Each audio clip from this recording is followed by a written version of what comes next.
এদেশে সবসময় ধর্মীয় ইস্যুতে ধর্ম ব্যবসা করে সবচেয়ে বেশি রাজনীতিবিদরা। আমরা সাধারণত ধর্ম ব্যবসায়ী বলে সেই সমস্ত হুজুরদেরকে অনেকে গালি দেই যে হুজুররা টুপি দায় লাগায়া ধর্মের ব্যবসা, ধর্মের লেবাস লাগায়া তারা মানুষকে ধোঁকা দেয়। তাই আমরা অনেকে বলি বা বলতে দেখা যায়।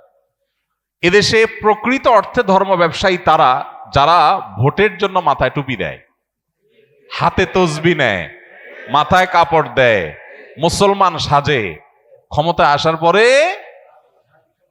আর মুসলমানদের চিনে না, আল্লাহ আল্লাহ রসুলদের চিনে না, কোরআন হাদিস আর চিনে না। এদের চাইতে পাক্কা ধর্ম ব্যবসায়ী আর কে আছে যে তাদের নিজেদের স্বার্থের রাজনীতির প্রয়োজনে তারা ধর্মকে ব্যবহার করে? ওলামা একরাম যারা রাজনীতি করেন দিনের জন্য, তারা সত্যি দিনকে চান।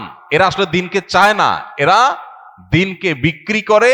তার দরকার ভোট অথবা নোট, ভোট অথবা নোট, দুইটার একটা। আর পুঁজি হলো কি? মাথার টুপি, তসবি, হিজাব আর লম্বা লম্বা ভালো ভালো কথা। আমাদের হিন্দু ভাইদেরকেও সতর্ক থাকতে হবে। তাদেরকে ট্রাম্প কার্ড হিসেবে ব্যবহার করে তাদের উপরে আঘাত করে সুবিধা লুটতে চায় এক শ্রেণী মানুষ, আবার তাদের হিতাকাঙ্ক্ষী সেজেও সুবিধা লুটতে চায় একই শ্রেণী মানুষ।